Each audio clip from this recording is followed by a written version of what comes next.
बच्चों, DP classes में आपका स्वागत है। आज हम 10th क्लास का साइंस का सिलेबस डिस्कस करने वाले हैं। अब ये आप बोलोगे कि 2 महीने 3 महीने बाद ये सिलेबस क्यों डिस्कस हो रहा है।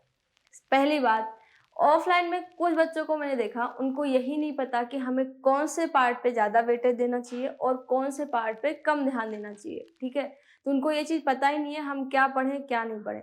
ऑब्वियसली सीबीएसई में जो क्वेश्चन पूछे जाते हैं वो सारे क्वेश्चंस का जो टॉपिक होता है उसके निचोड़ से पूछे जाते हैं, ऐसे नहीं डायरेक्ट क्वेश्चन उठ के आ जाते हैं।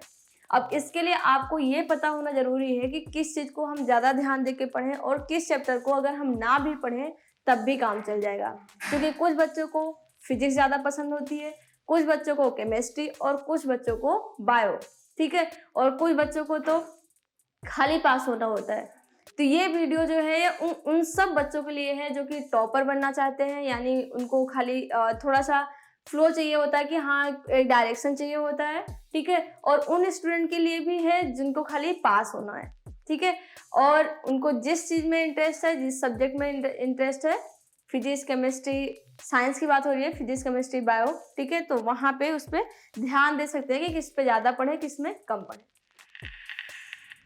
देखो, सबसे पहले है कि 80 मार्क्स आपके राइटिंग एग्जाम से मिलते हैं और 20 मार्क्स जो मिलते हैं वो इंटरनल असेसमेंट से मिलते हैं, आपको ये पता होगा, ठीक है।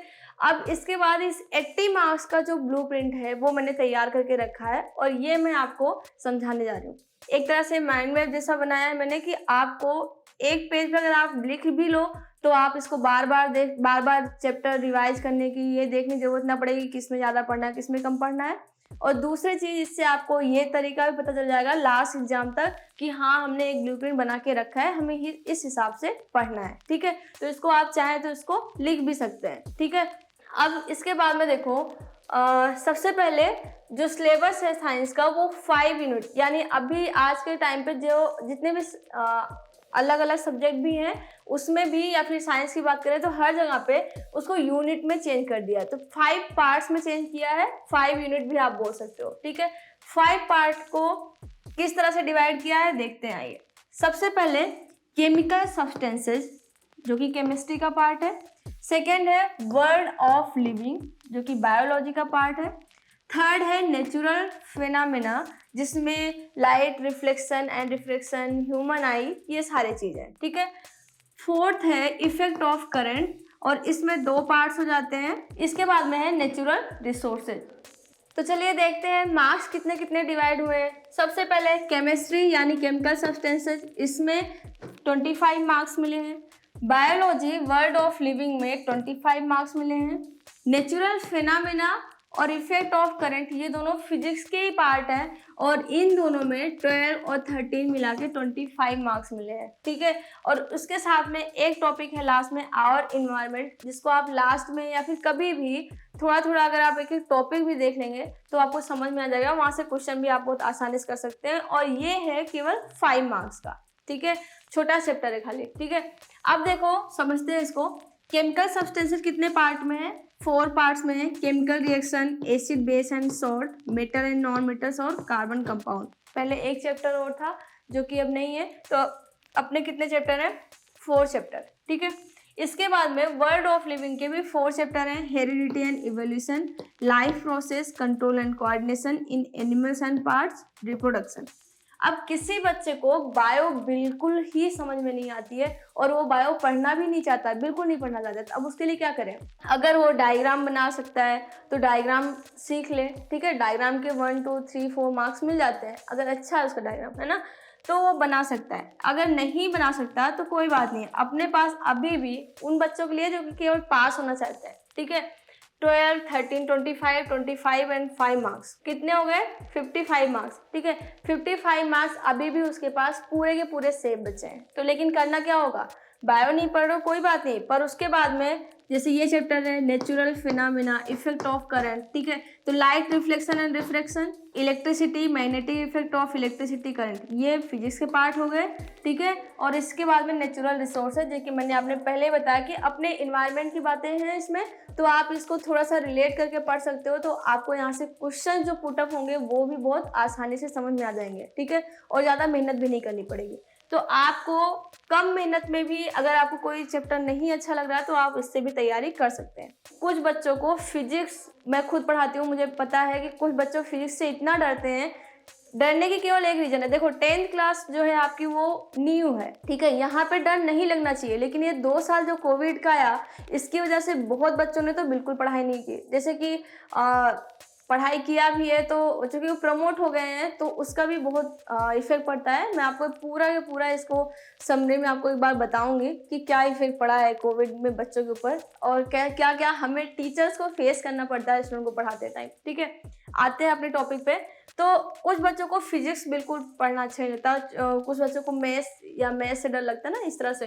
तो फिजिक्स में जैसे न्यूमेरिकल आता है, जैसे कोई थ्योरी आती है, वैसे जिसमें कुछ न्यूमेरिकल्स है तो न्यूमेरिकल्स देख के वो डर जाते हैं। ठीक है, तो अगर ऐसा है तो आप थ्योरी वाला पार्ट पढ़ लो, लेकिन बायो और केमिस्ट्री फिर आपकी अच्छी होनी चाहिए। ठीक है, अब उन बच्चों के लिए जो कि टॉपर्स हैं, ठीक है, टॉपर्स अभी हैं नहीं पर टॉपर्स आगे बनना चाहते हैं और बनेंगे, ठीक है, उनके लिए उनको full out of full course की तैयारी करनी है। तो कोर्स में ऐसा नहीं कि एक चैप्टर लेके बैठ गए या फिर ये लेके बैठ गए। इससे कभी कभी होता है ना कि हम एक चैप्टर 1 महीने तक खींच रहे हैं, फिर दूसरा चैप्टर, तो ऐसा नहीं है। आपके पास साल भर का टाइम होता है जिसमें 6-7 महीने का टाइम होता है, उसके बाद आपको एग्जाम देना होता है। ठीक है, अब उस एग्जाम में आपको केमिस्ट्री पढ़नी है, बायो, फिजिक्स, ये तो मैंने एक तरह से कैटेगराइज किया है। वैसे यहाँ पे फिजिक्स, केमिस्ट्री, मैथ ऐसा कुछ नहीं है। ठीक है, छोटे छोटे पार्ट्स हैं केमिस्ट्री, मतलब उनकी स्टार्टिंग जो होती है ना 11th-12th में जाने के लिए हमें एक न्यू, जिसे हमें तैयार किया जाता है कि कोई काम करने के लिए, वैसे हमें यहाँ पे तैयार किया जाता है कि हाँ हमें इन सब चीज़ की छोटे छोटे नॉलेज पता होनी चाहिए। ठीक है,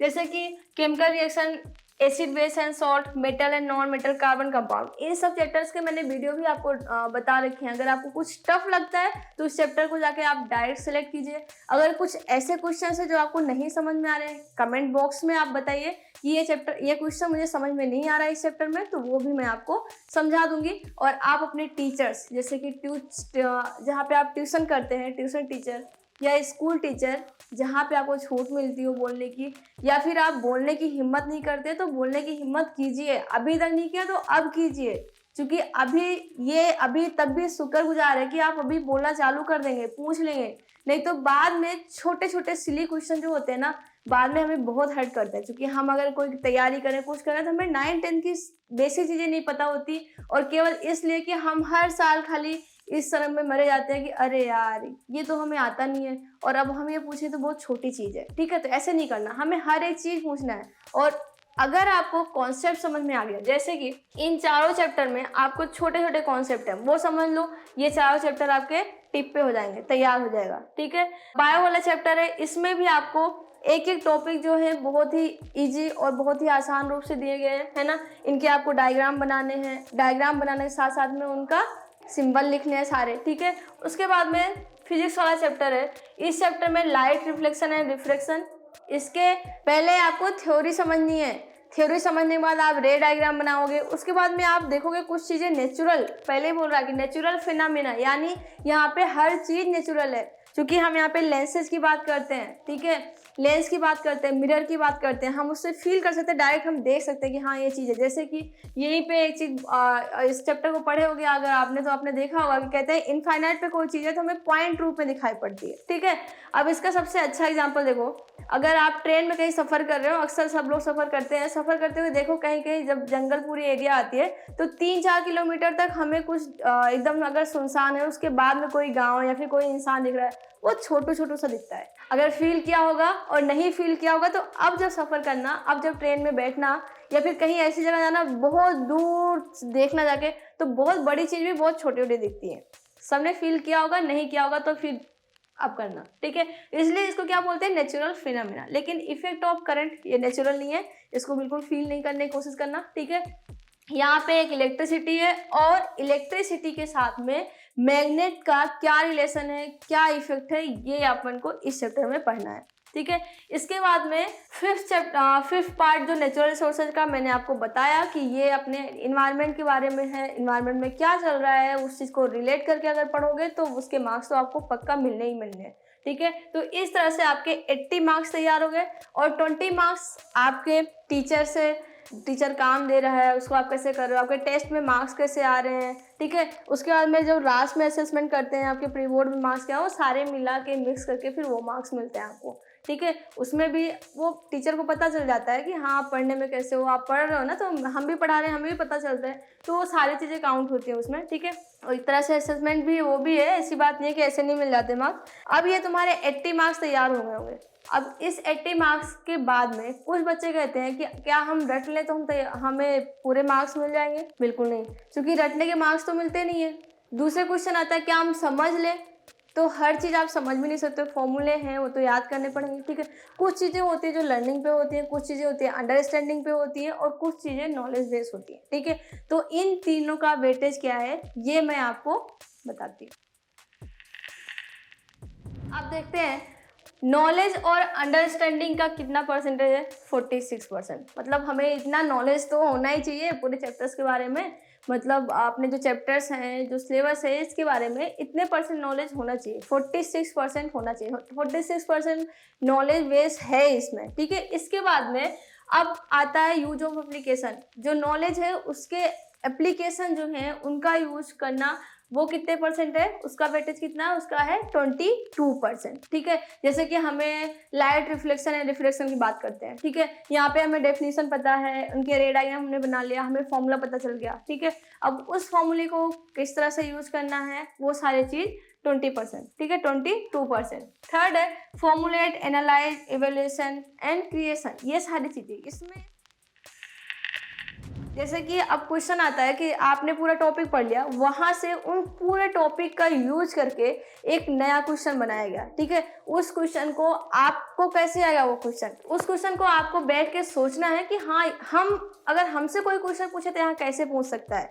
धीरे धीरे नो डाउट आप अगर एक हफ्ते के लिए भी ये चीज़ करते हो, इसको पूछते हो, तो आपको नेक्स्ट वीक में आप खुद ही बताओगे हाँ मैं मुझे बहुत फ़ायदा हुआ। और ये सिलेबस आपको ज़रूर देखना है, अपने उन फ्रेंड्स तक पहुंचाना है। अगर आप 11th-12th में हो तो तब भी 10th तक पहुंचाना है, 9th में हो तब भी 10th तक पहुंचाना है, ठीक है। और आप किसी भी क्लास में हो और आपको सब्जेक्ट का पूरा डिस्कशन चाहिए, पूरा ब्लूप्रिंट जानना है, तो आप कमेंट करके बताओ, हम जरूर बताएंगे, ठीक है।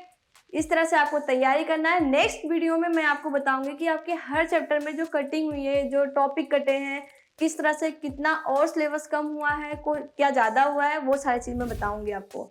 तो इस वीडियो को देखने के लिए धन्यवाद। लाइक, सब्सक्राइब और शेयर करें।